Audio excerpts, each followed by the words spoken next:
ń lọ mo pàdé Aisha ní location lọ́jọ́ kan sẹ́ẹ̀ eléyìí kan ṣe bẹ́ẹ̀ pé òun ò tiẹ̀ rí mi rí òun ò mọ̀ mi rí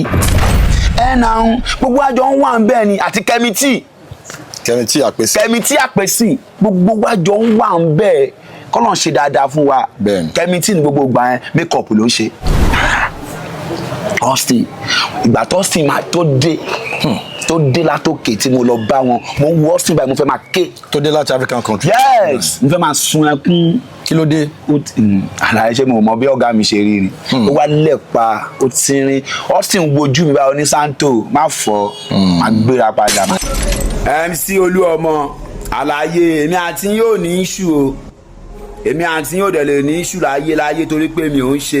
union bọ̀bí lẹ́gẹ̀ẹ́sì ṣe jẹ́ sẹ́yìn